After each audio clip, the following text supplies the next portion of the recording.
Listening to him was an experience one could get only once in a lifetime. That kind of singers, they all come from Dharwad. The best of the writers come from Dharwad. Poets come from Dharwad.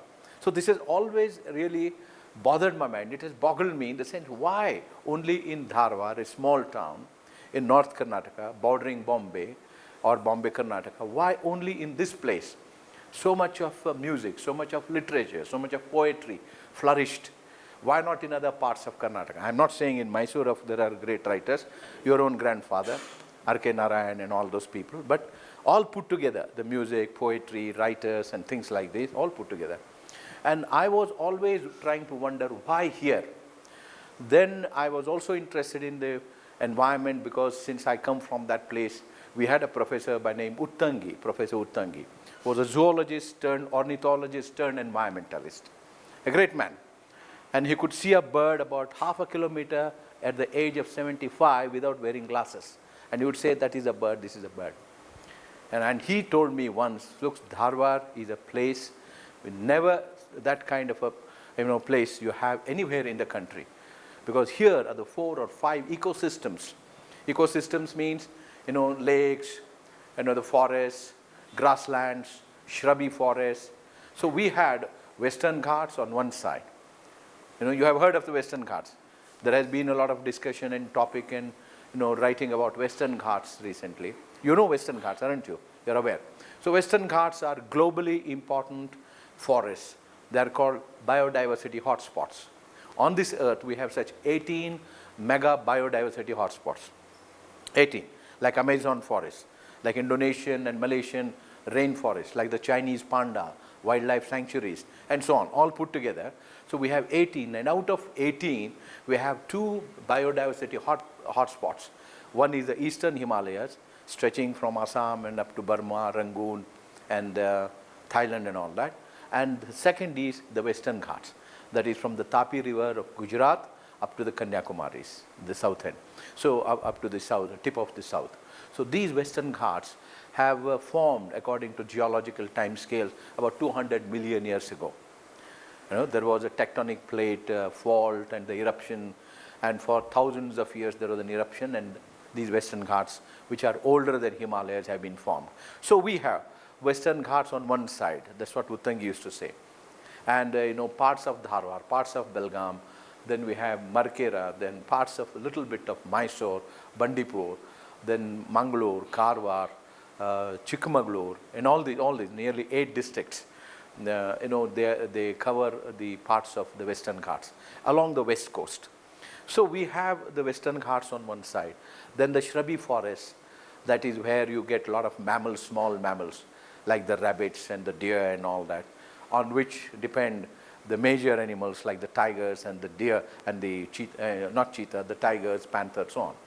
So on side this, then we have the shrubby forest, then we have the pond ecosystems. See what happens when we have huge high mountains and they start tapering down, you have depressions, that is valleys, mounds and all that, which Bangalore was once upon a time. I'm coming to Bangalore. So these were the places, the depressions over a period of time got converted into water bodies, the lakes. So we have thousands of lakes in Dharwad district. And towards the east we have, that is why Professor Uttangi used to say, this land has a tremendous potential and a capacity to produce food, to produce fruits, to produce pulses, grain, whatever, name anything. You throw any seed that will germinate. That this kind of an environment or ecological ecosystems are not to be found anywhere except in Canada, where the prairies meet the forests and they form the wonderful ecosystems. So here they say that Tolstoy used to say that if you want to become a creative writer, poet, or anything in the world, you need to have some kind of a leisure. You need to have some kind of a comfort. A person who is all the time struggling in life, cannot be very, very creative, because some leisure is needed. So Gulbarga, Bijapur, we have other areas where you have to go, women have to go nearly spend 16 to 18 hours to fetch food, fetch fuel, fetch water, and cook food for their husbands and children. Most of the time are spent only in struggling, in trying to make your both ends meet. But where you have a leisure, the land and the ecology, the water, the grasslands and the trees, they give you a soil, they give you a climate which you can produce, and 6 months is just enough for you to produce all the wealth that is required. So you have so much of leisure. So you pursue your higher goals of life during that free time. So what do? We didn't have TV those days. We didn't have mobile phones. We didn't have so many gadgets that you have today. So there was so much of time that was on your hand, that was available. So normally people who had time, they spent thinking, you see, imagining, thinking, then poetry, writing stories, mathematics, philosophy, science. So these things, grew. Wherever you see that kind of an, landmark, I mean, this kind of ecosystems, you will definitely find the kinds of creativity, the wide-ranging creativities among people. So I began to think that this one, that the professor told me, from Ranebennu to Belgaum, you have 200 kilometers belt and 40 to 50 kilometers width. And this land is superb in terms of ecological systems. Anyway, I'm coming to that. Maybe I then began, I had my own theory. I thought this land, that is why I produce great painters, writers, philosophers, thinkers, and so on. So we had Pavate, the wrangler. This man set up a great university. And Pavate comes from a small village and became a greatest mathematician, a wrangler. Those days, the British used to give a wrangler to a highest marks, obtained by a person in mathematics in England, in Oxford. So Pavate was one, and then we had wrangler Paranjpe and wrangler Katti in India, only 3. So this man again from Dharwad, he thought we must have the best of education given to the local people. So we had one, and that was Professor Mahale. And Mahale had just come from France. He was teaching French there. He was from Goa originally, but spent his time in Delhi and all that. And Mr. Pavate, Dr. Pavate, he picked up the best of the brains. One who had, so we didn't have a subject called anthropology those days. I think Mysore came later. So anthropology was introduced in the Karnataka University. And it was a fascinating subject. I studied that also, along with economics. Anthropology, it works, you have to deal with a lot of, paleontology, then cultural anthropology, social anthropology. Many people thought that anthropology only deals with the tribal people and things like that. It's not so. In many of the American universities, anthropology is introduced to study the physiognomy, to study the, the bone structures and so on and so forth, to find out where, the people walked faster, where people began to walk first, and so on, many. Then the first Neanderthal and menses, then the Java man, the caveman, wherever these people were found, what was the kind of forest there. All these things, have been very beautifully studied now, carbon dating, all such things. So subjects like anthropology were introduced. Then Professor Mahale once came in, there was a workshop and a debate. I was just participating. And I was not very good in, the debates and all that, but then I just entered. And Professor Mahale, who had just come, he was teaching, the tall, handsome man, who would speak on philosophy, on environment, on literature, on arts, on poetry, French, anything. He was a huge, a doyen of arts and culture. So when he saw me, he said, "What's your name?" "I'm Suresh Heblikar." "You must make films," he said. And then, "What do you mean, sir?" I said, "You must make films." Because there was a debate on culture, literature and all that, which was flourishing in France, and he was talking about that. Then I had asked 1 or 2 questions. I didn't understand. I said, "Sir, what do you mean by making films?" He said, "Make short films." So those days, namage film and the only we used to see Hema Malini and Dharmendra film those days. Because in Dharwad, at a time when we were studying, our heroes were Dharmendra, Hema Malini, and things like that. And Hindi film, we didn't understand what he was saying. Then he said, "Look, France is doing great amount of films. And only youngsters, they're about 18, 20, 25-year-old boys, they have started making films. And these are poets, these are writers, these are short story writers. And they have taken up making films. And now they're called avant-garde film, means the new wave. Hosa Ale Chitragalu antevalla now, new wave. Like it started by B.V. Karan, Girish Karnad, and Karanth, and all such people. Anyway, Sajjit Ray is a pioneer in this. So he said these are the kind of films which are made in France, and now they are spreading their influence throughout Europe, right? there were films like The Wages of Fear. Costa Gauranth, the great director, was there. It made a tremendous influence and impact in the world about 30, 40 years ago. And that was a film made with a shoestring budget, very small budget, maybe about a couple of lakhs of rupees. But it made an impact, and it's still considered to be one of the best 10 classical films in the world today. The Wages of Fear. That film influenced me tremendously. It is about 3 youngsters, who come from different backgrounds. And those were the days when drafting, that you have to serve in the military. See, it is very important. Second World War, everybody had to join. You have to serve for 2 years, either Navy, Army, or Air Force. You had to serve, and this was called conscription or drafting. There were many youngsters during the Second World War who were not interested in joining and picking up the gun and killing people. They were interested in, many of them were interested in poetry, painting, arts, and music, and so on. So such about 3 or 4 such people, they joined together. They don't want to pick up the gun and join the war, and they go to a godforsaken country in Latin America somewhere, one of the small countries, some Brazil and all that. Somehow they escape, and how they live there for 5 years. When the war is over, and all of these 3 or 4 people want to come back. And then, by the time about 5 years are spent, they don't have any money. They have somehow survived there, making 2 ends meet, taking up odd menial jobs, surviving. The war is over, and they begin to think now.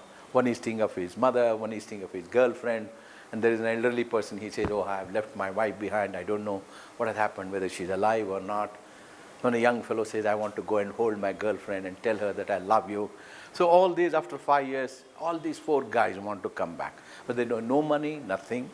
And then there is something, there is the oil which is being now explored, because there is a huge demand by the European countries, especially. They're all being rebuilt, including Japan and all that. So the rebuilding of the economies of many of the European countries throws up huge opportunities for construction, right?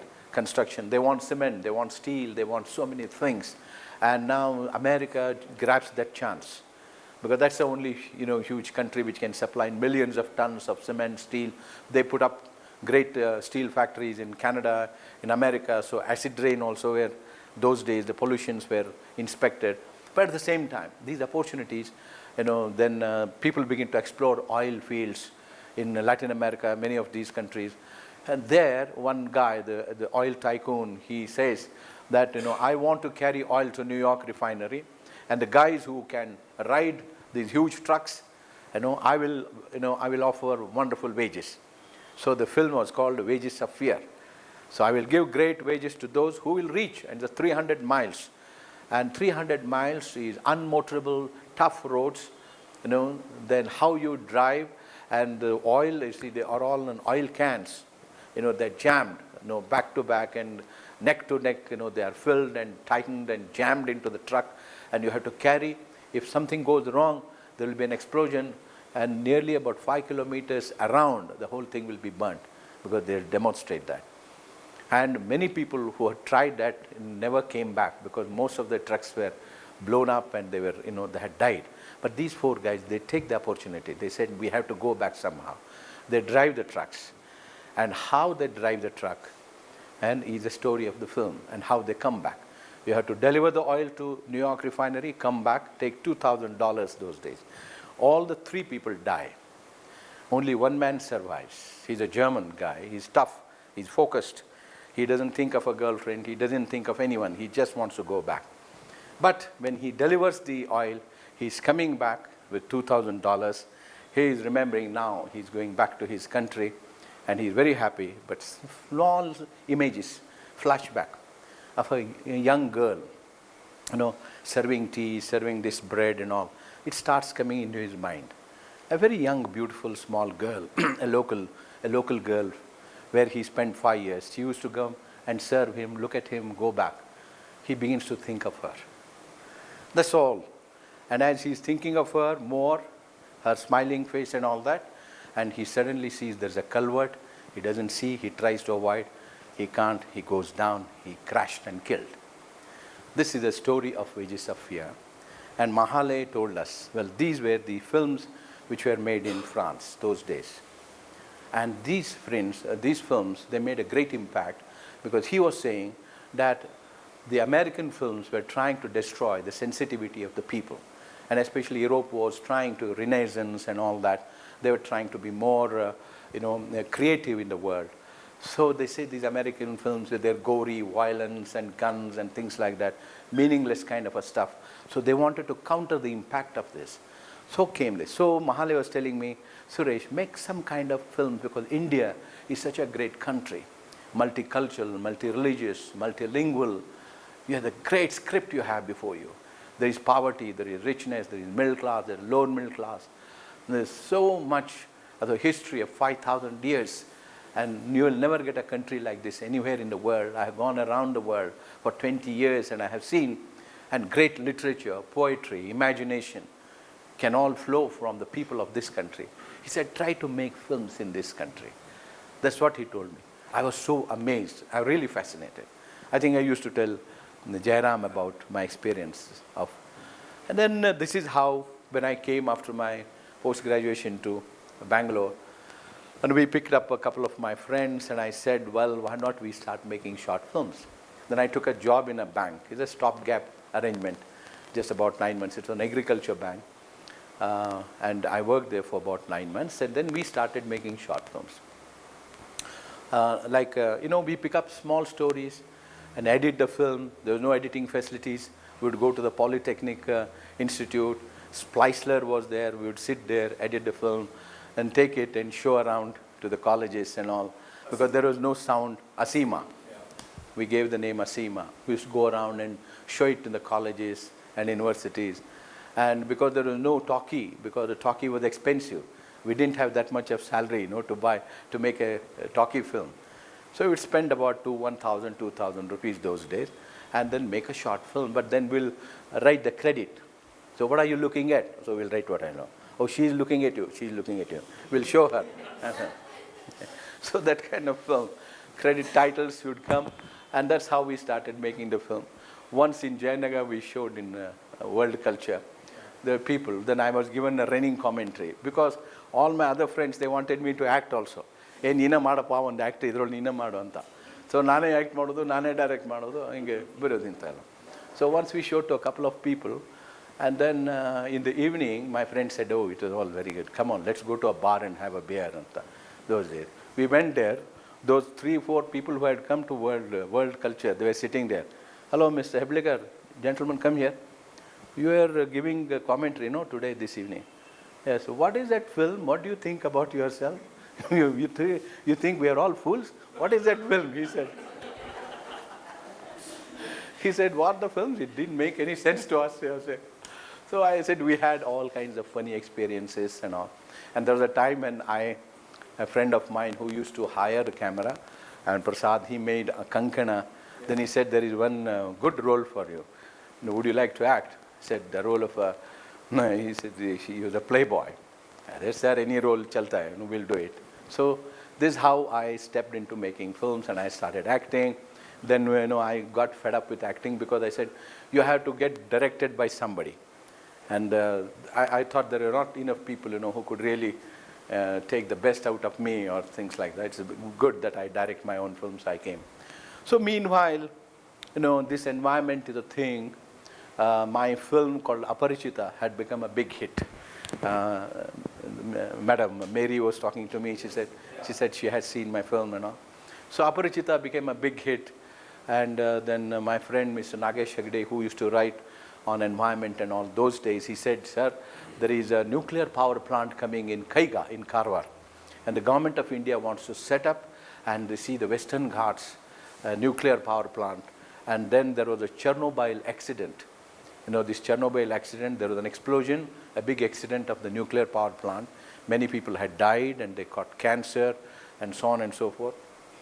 So here, again in India, giving a chance to nuclear power plant in the evergreen forest, the biodiversity hotspot, many of these environmentalists, including Dr. Shivarama Karanta, they started opposing. Then they told me, Suresh Heblikar, you have become a hero now, Aparichita, so we want you to support our environment activity. I said, chalo jayenge, because I come from Dharwad and I love rivers. I am very fond of the oceans. I am very fond of water.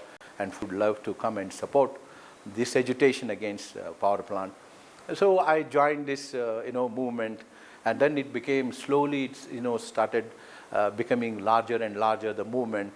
Then in the process, I started understanding the importance of the Western Ghats, how our coastal areas are supporting thousands of families, what kind of marine biodiversity our oceans have, what are the ocean-related issues, how the ocean is the biggest carbon in the world.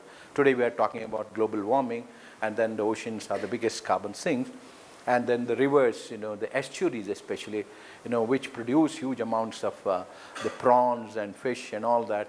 With the mangrove forests, the mangrove forests normally are growing in the estuaries. So I had a smattering of all this knowledge with, talking to my friends, and slowly I started reading. And I said, okay, these estuaries like Bangladesh and West Bengal, where we have the tigers, where we have the mangrove forests. Mangrove forests are very rich. They are the highest economic productive systems in the country. Half of the income of Bangladesh actually is coming from the mangrove forests. Because mangrove forests have these beautiful fruits, and when they fall down, with these strong roots and all that, the birds come to pick these forests, and the droppings are there, which have these phosphates and things like that, which become very rich for the fish. So that's why you see tiger prawns and things like that are produced in those areas. So many factories came up, many industries came up, producing this, and producing tiger prawns, and a huge amount of foreign exchange they were getting from Japan, Europe, and so on and so forth. So we have the treasure trove.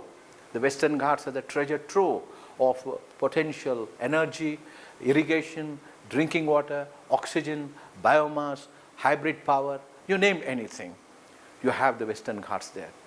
And that's why I said, in a place like that, a Kaiga power plant producing nuclear power was really unthinkable, was not acceptable too. So we joined. So there was a clash with the government. Then there was a huge conference, because the nuclear scientists were hammer and tong against us. They said these environmentalists don't know anything.